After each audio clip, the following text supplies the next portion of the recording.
अब लो मजे। शानदार जालौर के जानदार लोगों,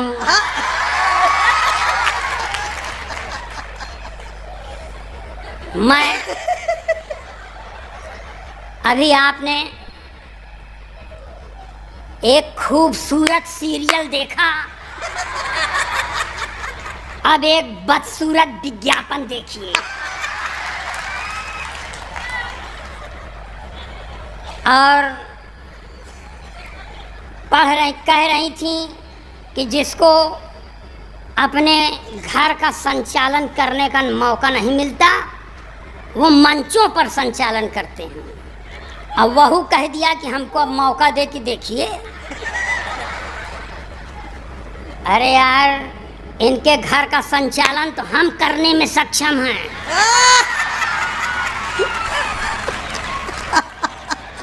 तू तो फिर भी और आगे चले आओ, चले चले आओ, चले चले आओ। अब बैठ जाओ। ये देखिए सर। दद्दू माइक के नजदीक हो जाओ। अरे यार, अभी चिल्लाना चालू नहीं किए, माइक के नजदीक हो जाओ। माइक मुंह में घुसेड़ लें क्या?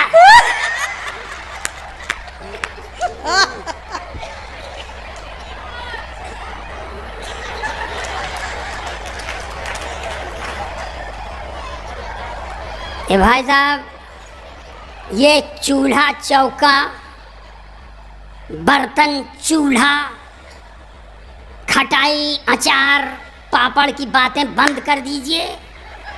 अब अखिलेश द्विवेदी को बहुत मन लगाकर सुनिए। मैं सर, अभी आप कवित्री को पढ़ रहे थे। 40 साल की कवित्री कहती है कि मेरा 16वां साल लगा है। गलत।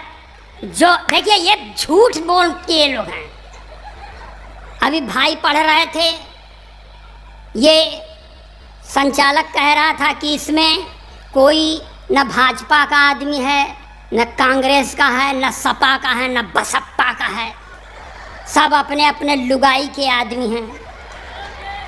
मैं अपनी बात बता दूं, मैं कह सकता हूं कि मैं तेरा आदमी हूं, मेरी लुगाई नहीं कह सकती। अपनी अपनी तकदीर है। देखिए, मैं सर सरकार के इस नारे के सख्त खिलाफ हूं जिसमें सरकार कहती है नारी सशक्तिकरण।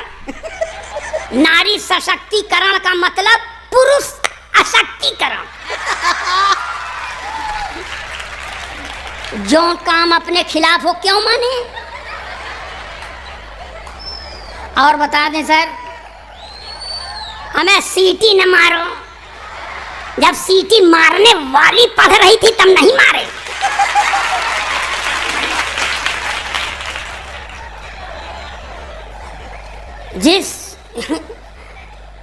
जिस नारी के द्वारा मैं 32 साल से प्रताड़ित हूं, उसके सशक्तिकरण की बात गले के नीचे नहीं उतरती। ऐसा नहीं है सर। मैं बताऊं, मैं जीर्ण शीर्ण देह यष्टिधारी गया गुजरा गोलोकवासी ब्राह्मण अखिलेश द्विवेदी पुत्र अज्ञात। अब नहीं मालूम है तो नहीं मालूम।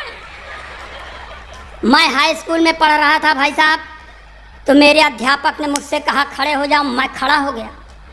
अध्यापक ने फिर कहा, पूछा मुझसे कि तुम्हारा नाम? मैंने कहा अखिलेश द्विवेदी। अध्यापक ने फिर पूछा तुम्हारे बाप का नाम? मैंने कहा नहीं मालूम। तो अध्यापक ने कहा जब तुमको अपने बाप का नाम नहीं मालूम तो तुम जिंदगी में कुछ नहीं कर सकते, जाओ मंचों पर कविता करो। तो आपसे कहता हूं कि कबीर की तरह जिसको अपने बाप का नाम नहीं मालूम वो असली कवि।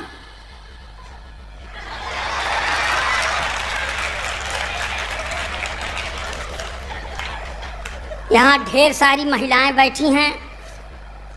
महिलाओं के प्रति मैं दूर से तो निष्ठा रखता हूँ, बहुत श्रद्धा नहीं रखता, क्योंकि मेरे पास भी एक अदद महिला है जो सर मांग में सिंदूर नहीं लगाती।